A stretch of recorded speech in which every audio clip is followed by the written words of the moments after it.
वेद जी, देखिए तो सही आरती को क्या हुआ है। इसकी तबीयत बहुत ही खराब होती जा रही है। ये माँ बनने वाली है वेद जी, देखिए इन्हें जल्दी से देखिए। हाँ बेटा, अभी तुम चिंता मत करो, मैं आ गया हूँ। देखता हूँ अभी बहू को क्या हुआ है। अरे बेटा, ये बहू तो बहुत ही कमज़ोर है। इसका बिल्कुल भी ध्यान नहीं रखते हो क्या तुम लोग? इसमें तो इतनी ज़्यादा कमज़ोरी है और इसमें तो ब्लड की भी बहुत ज़्यादा कमी है। ये माँ भी तो बनने वाली है। यदि ऐसा ही चलता रहा तो डिलीवरी के समय बहुत ज़्यादा समस्या खड़ी हो जाएगी बेटा। मैं तो बस तुम्हें इतना ही कहूँगा कि इसका अच्छे से ध्यान रखा जाए और उसे हेल्थी खाना दिया जाए, जिससे कि इसका जल्दी से जल्दी ब्लड बढ़ जाए, तभी इसकी तबीयत में सुधार होगा। अभी चलता हूँ मैं। ठीक है वेद जी, जैसे आपने कहा है मैं वैसे ही करूँगी। आरती का मैं बहुत ही अच्छे से ध्यान रखूँगी और इसके खाने पीने का भी बहुत ध्यान रखूँगी। चलिए वेद जी, आपको मैं बाहर तक छोड़ देती हूँ।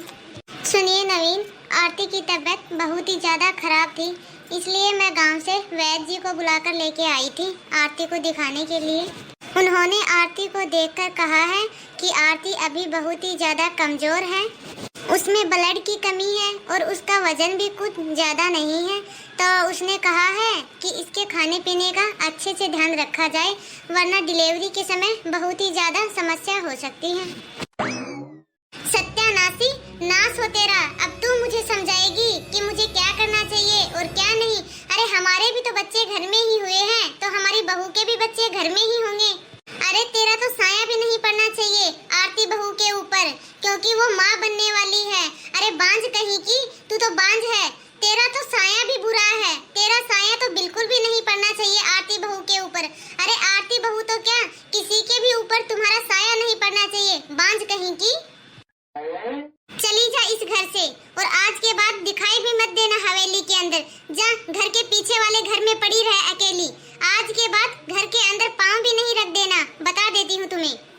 अब तो मुझे भी अंदर ही अंदर डर लगने लगा है, कहीं आरती को मेरी वजह से कुछ हो ना जाए।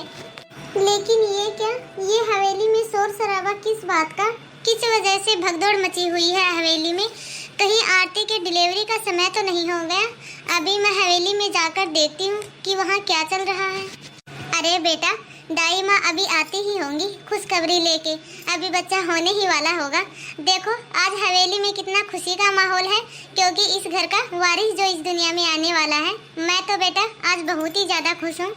नवीन धैर्य रखिए, सब कुछ ठीक ही होगा। ये लो, बच्चा हो गया है, मेरे घर का वारिस और मेरा पोता इस दुनिया में आ गया है। अब तो मैं पूरे गांव में मिठाइयाँ बंटवाऊंगी, मिठाइयाँ, और हवेली के अंदर बहुत बड़ा जश्न रखूंगी। बधाई हो, आपको पोती हुई है।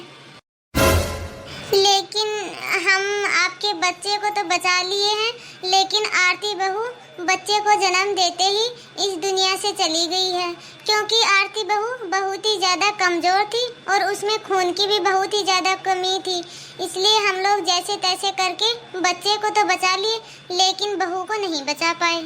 हे भगवान, पता नहीं मैं कभी अपने पोते का मुँह भी देख पाऊंगी या नहीं।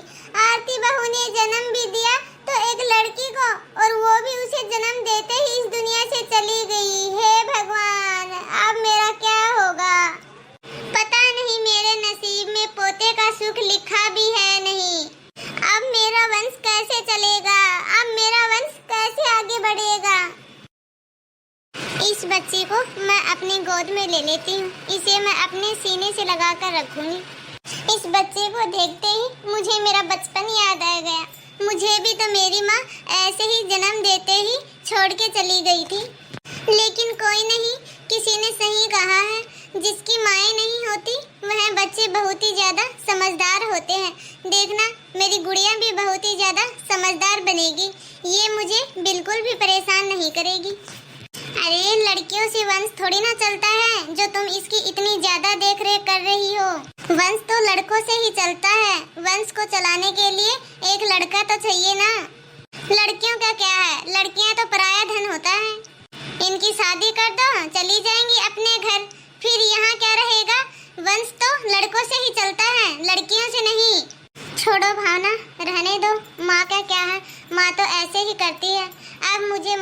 बातों से कुछ ज्यादा फर्क नहीं पड़ता।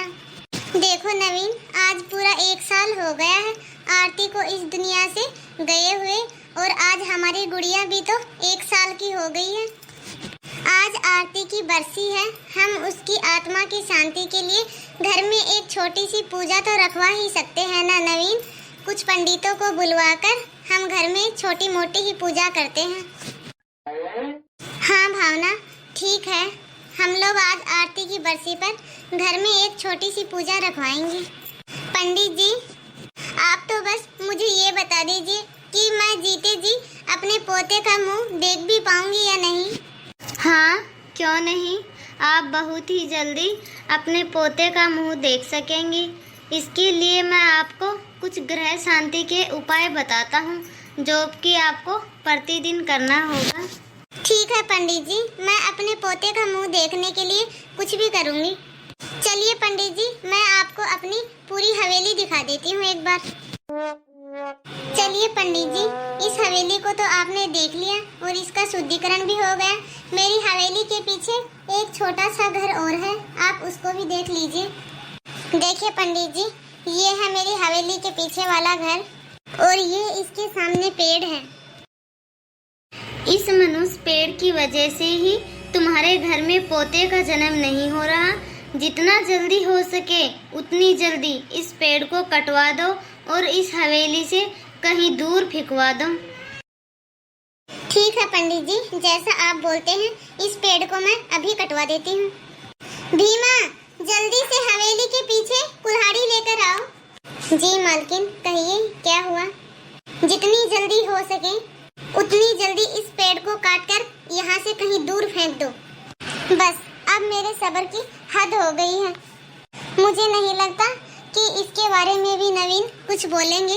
अब तो मुझे ही कुछ ना कुछ करना पड़ेगा। क्या करूं मैं? मुझे तो कुछ भी समझ में नहीं आ रहा। कैसे मैं अपने दुख सुख के साथ ही इस पेड़ को बचाऊं? इस पेड़ ने मुझे कितना सहारा दिया है। मैं अपने दिल की हर एक बात इस पेड़ के साथ ही तो करती थी। यदि यही कट जाएगा तो फिर मेरे पास रह ही क्या जाएगा? नहीं, मैं इस पेड़ को काटने नहीं दे सकती। नहीं, आप इस बेजुबान पेड़ को क्यों काट रहे हो? इस पेड़ को मत काटिए। यदि इस पेड़ पे फल नहीं लगते हैं तो इस बेजुबान पेड़ की क्या गलती है इसके अंदर? नहीं, इस पेड़ को मत काटिए, छोड़ दीजिए प्लीज। हटिए, पीछे हटिए आप सब लोग। बस बहुत हुआ, आप सभी लोगों ने अपनी मनमानी बहुत कर ली। अब मुझे भावना को जल्दी से जल्दी हॉस्पिटल लेकर जाना होगा। डॉक्टर साहब, आप मेरी पत्नी को देखिए ना, ये गिर गई है, इसे बहुत ही ज्यादा चोट आई है। देखिए, ये बेहोश हो गई है। हाँ हाँ, आप लोग चिंता मत कीजिए, अभी सब कुछ ठीक हो जाएगा। देखिए, मैंने इनको इंजेक्शन दे दिया है और कुछ दवाइयाँ भी दी हैं। इनको होश आ गया है, अब ये बिल्कुल ठीक है। डॉक्टर साहब, क्या हम अब भावना को अपने घर पे ले जा सकते हैं? हाँ, अब आप इन्हें घर ले जा सकते हैं, लेकिन ध्यान रखिएगा, ऐसी हालत में ऐसा दोबारा नहीं होना चाहिए। ऐसी हालत में गिरना ठीक नहीं होता है। ऐसी हालत मतलब क्या है डॉक्टर? क्या हुआ है भावना को ऐसा? अरे, आप लोग तो ऐसे पूछ रहे हो जैसे कि आपको कुछ पता ही नहीं हो। अरे, क्या आप लोगों को पता नहीं है कि ये माँ बनने वाली हैं? तो ऐसी हालत में इनका ख्याल भी तो अच्छे से रखना पड़ेगा। क्या डॉक्टर जी, आप ये क्या बोल रहे हो? क्या डॉक्टर, आप सच बोल रहे हो? भावना माँ बनने वाली है? भावना, मुझे माफ कर दे बेटा, मैंने तुम्हारे साथ बहुत ही गलत किया है। नहीं माँ, आप ऐसा मत बोलिए। क्या मैं सचमुच माँ बनने वाली हूँ? मुझे तो यकीन ही नहीं हो रहा कि मैं माँ बनने वाली हूँ। आज मैं बहुत ज़्यादा खुश हूँ कि तुम माँ बनने वाली हो। जाओ बहू, अपने कमरे में जाओ। अब मैं तुम्हें 9 महीने तक तुम्हारा बहुत ही अच्छे से ध्यान रखूँगी, क्योंकि जो गलती मैं आरती के समय की हूँ वो गलती अब मैं फिर से नहीं दोहराना चाहती। अब तुम्हारे खाने पीने का बहुत ही अच्छे से ध्यान रखा जाना चाहिए। घर में मैं सभी नौकरों से बोल दूंगी कि तुम्हारे खाने पीने को लेकर कोई भी लापरवाही नहीं बरती जाए। तुम्हें समय समय से जूस और फ्रूट मिलना चाहिए। अब तुम्हारी सेहत का ध्यान हमें ही रखना होगा बेटा। और ध्यान रहे, आज से तुम किसी भी काम को हाथ नहीं लगाओगी, सारा दिन बस आराम करोगी। मैं नहीं चाहती कि तुम्हारे अंदर किसी भी चीज की कोई भी कमी हो। मैंने आरती के साथ में बहुत ही गलत किया है, लेकिन वह गलती मैं अब दोबारा नहीं दोहराऊंगी। चलो बहू, अब तुम्हारी डिलीवरी होने वाली है, समय से ही मैं तुम्हें हॉस्पिटल में एडमिट करवा देती हूँ, ताकि जो गलती मैंने आरती के समय में की थी वो गलती मैं अब दोबारा नहीं दोहराना चाहती। चलो बहू, समय से हम हॉस्पिटल चलते हैं।